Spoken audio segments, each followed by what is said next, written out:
we knew the person, and the kid is great. You know, he's got a great attitude. So just putting it all together now and you know, taking it and running with it.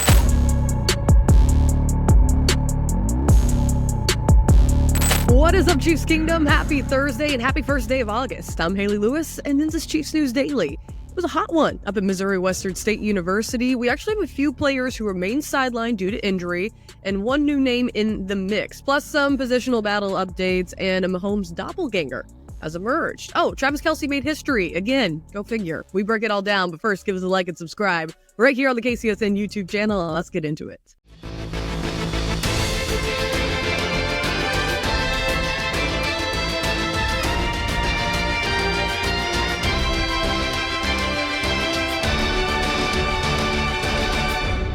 Well, the Chiefs rolled through day 10 of training camp with another padded practice. This is actually their 5th day in pads. Today was sunny, about 84 degrees, almost 70% humidity, so making it feel like 90. Nothing too crazy to report today, though. Business as usual, a few injury updates. Both Nick Bolton and Kadarius Toney, who left practice yesterday with injuries, were not working on the field today.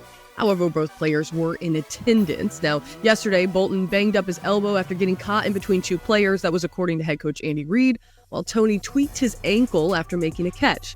Now, tight end Isaiah Gathings, who exited practice early on Wednesday, was also sidelined today with a hamstring injury. However, offensive linemen Chu Godric and McTower both returned to work after leaving yesterday with ankle injuries. Now, two other injuries to note are wide receiver Justin Watson and cornerback Nagy Johnson. Watson remains out with a foot injury. He hasn't practiced since last Wednesday. That was July 24th. He was not in attendance today as well. Now, Johnson, who was present today, is nursing a hamstring injury that's held him out of work for the past couple of days. Now, this is a new name. Deon Bush was spotted walking down the field at practice without a helmet on. He's a new addition to the injury front. Entering his 3rd season with the Chiefs, the defensive back is dealing with an ankle injury, according to the team.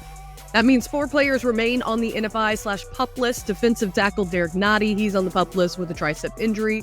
Defensive end Charles Omenihu also on the PUP list due to his ACL. He was at practice. Safety Justin Reed on the NFI with a quad injury, and defensive lineman BJ Thompson, who remains on the NFI list after going into cardiac arrest during team meetings in early June. Now, the team is going to be back on the field tomorrow for another day of work. Then they're going to get Saturday off, and then they're going to resume work again on Sunday. So, with all of that, we're going to check in with our own Tucker Franklin, bringing us the latest team practice today. Tuck, what stood out to you?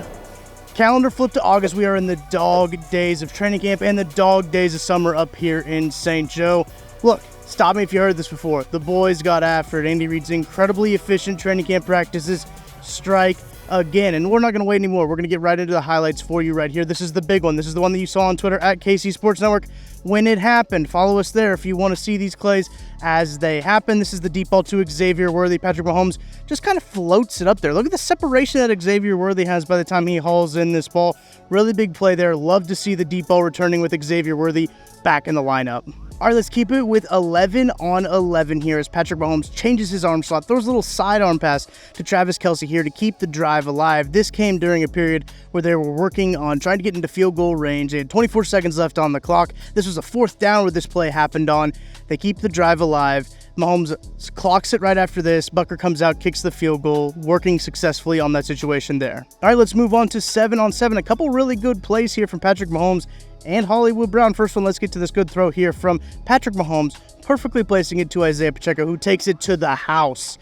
Isaiah Pacheco looking good in the receiving game so far this camp. Next, this one here is a Chiefs News Daily exclusive. You could not find this one on Twitter anywhere. Hollywood Brown lays out for the catch to Patrick Mahomes right here. Really good effort from Hollywood Brown. Love to see that from a guy kind of getting in the mix of this offense. Lastly, you know I had to talk about the one-on-ones. If you guys know me, I love the offensive line, and one guy that really impressed me today was Kingsley Sewell-Mata'ia.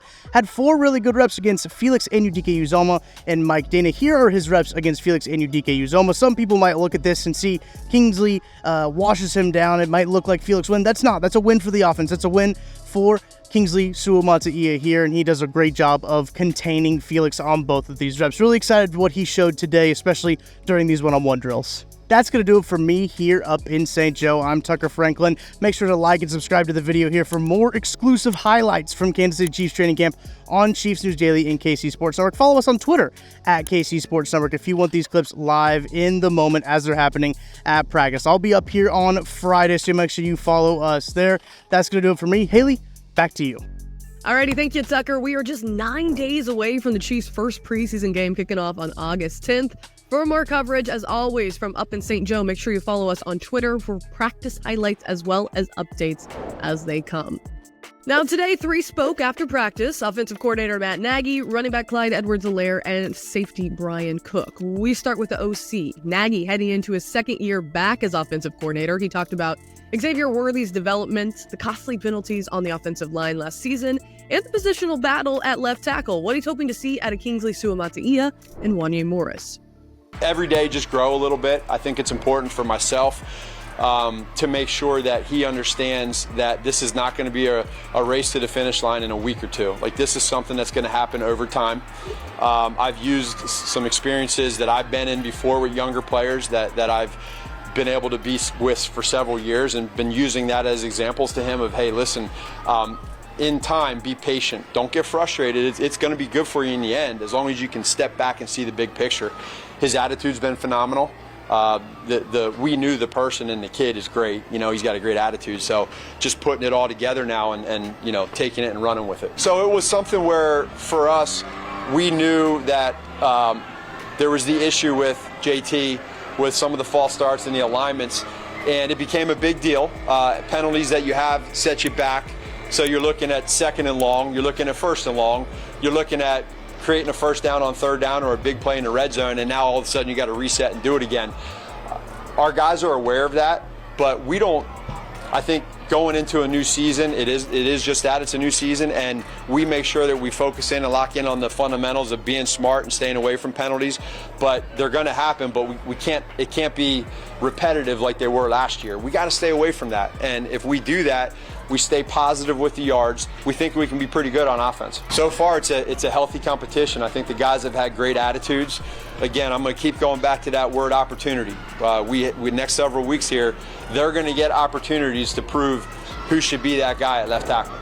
All right, now we chat with Clyde Edwards-Helaire, who gets ready to enter his fifth season with the Chiefs. The running back recently shared on Twitter the struggles with PTSD, which have held him out of a few practices this camp.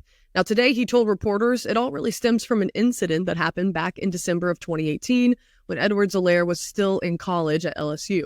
The running back and a teammate acted in self-defense in a fatal shooting of a man who attempted to rob the pair. According to the police report, quote, the two LSU players were attempting to sell an electronic item when the man pulled out a weapon and demanded their belongings. One of the players then pulled out a handgun and shot the man multiple times. That man died at the scene. So CEH shed light on living with PTSD in a very vulnerable press conference. I would say with that happening at such a young age, my first couple of years, you just try to block everything out and like, at some point I'm gonna get over it, and you start to realize that just doesn't happen.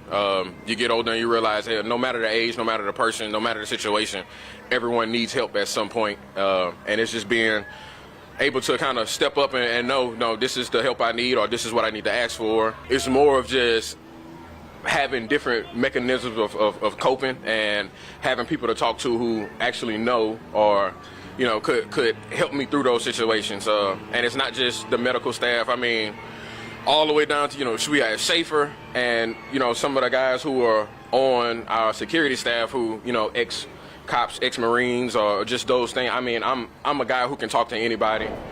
Let's get to some social media posts today. Travis Kelce made history. It is no shocker.